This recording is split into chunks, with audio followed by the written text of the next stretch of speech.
Bismillahirrahmanirrahim. Alhamdulillahilladzi arsala rasulahu bil huda wa dinil haqq liyudhhirahu 'ala dini kulli wa kafaa billahi syahida. Asyhadu an la ilaha illallah wa asyhadu anna Muhammadan abduhu wa rasuluhu alladzi la nabiyya ba'dahu. Segala puji bagi Allah yang mana telah memberikan kita banyak sekali nikmat ya, nikmat iman, nikmat Islam, nikmat sehat, sehingga kita dapat berkumpul di majelis yang insyaallah Allah rahmati ini. Salawat serta salam mari kita curah limpahkan kepada Nabi kita semua gitu ya, kepada manusia paling mulia di dunia gitu ya, yaitu Nabi Muhammad SAW. Langsung aja teman-teman, gimana kabarnya? Gimana perasaannya mau rihlah besok? Oh, biasa aja. Deg-degan ya, entah kayak gak karuan gitu, siap gak siap gitu, semangat tapi takut gitu, entah ya nggak tahu lah. Langsung aja teman-teman ya, di sini Ana bakal ngelanjutin kultum Ana yang udah bulukan udah 2 bulan sebelumnya gitu ya, udah berlalu 2 bulan sebelumnya. Ada yang masih ingat nggak tentang apa? Betul ya, sedikit tentang peradaban Islam. Nah, terakhir tuh Ana tuh nyeritain tentang ilmuwan Islam. Ada inget gak siapa namanya? No. Al-Haythami. Pasti sayang dan Niron ya. Betul, Al-Haythami. Di mana beliau ini berhasil menemukan teori refraksi cahaya. Refraksi dan dispersi cahaya yang kemudian dinisbatkan gitu ya, karena penelitian ini belum selesai gitu ya. Keburu beliau meninggal. Akhirnya teori ini tuh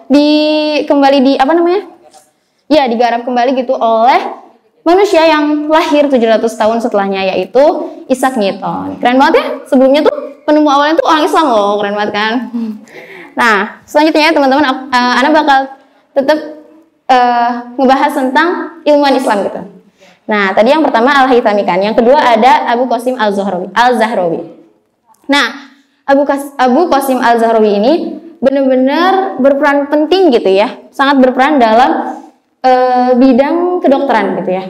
Beliau ini berhasil mematahkan teori Galen Yunani dan kemudian menemukan teori baru gitu yang lebih keren gitu ya, dan menemukan alat-alat yang bahkan sampai sekarang masih dipakai gitu dalam kedokteran gitu ya, yang bahkan seharusnya manusia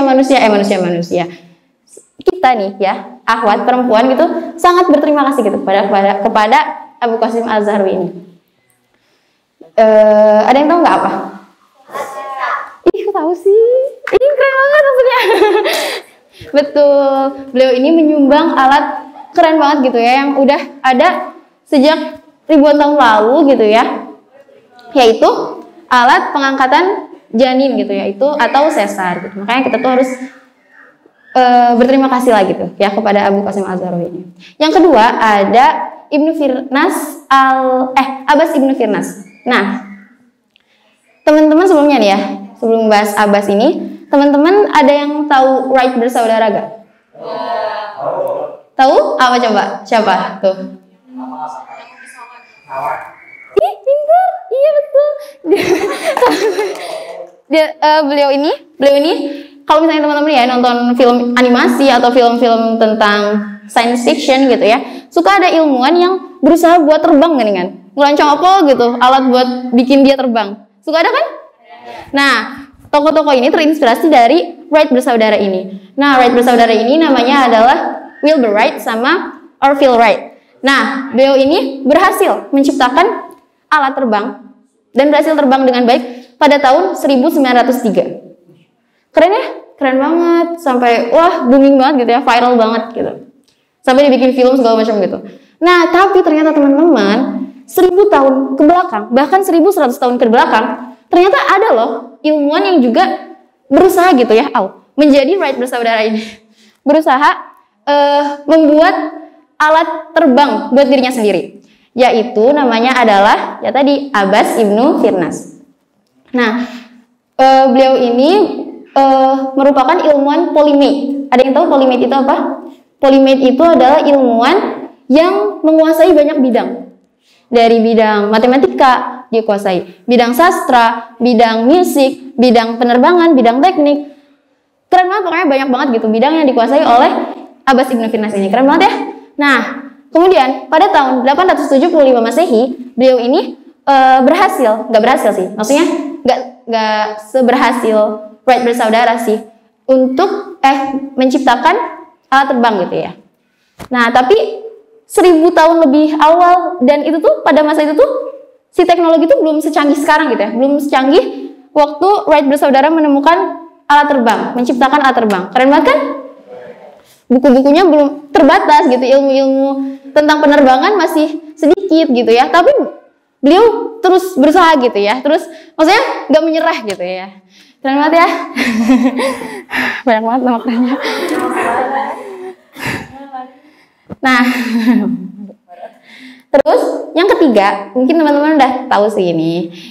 Beliau ini adalah ilmuwan yang menciptakan kepusingan kita pada jenjang SMP, karena ininya bidangnya mulai datang di SMP. Ada yang tahu nggak apa? Iya betul, menemukan apa coba waktu SMP kita?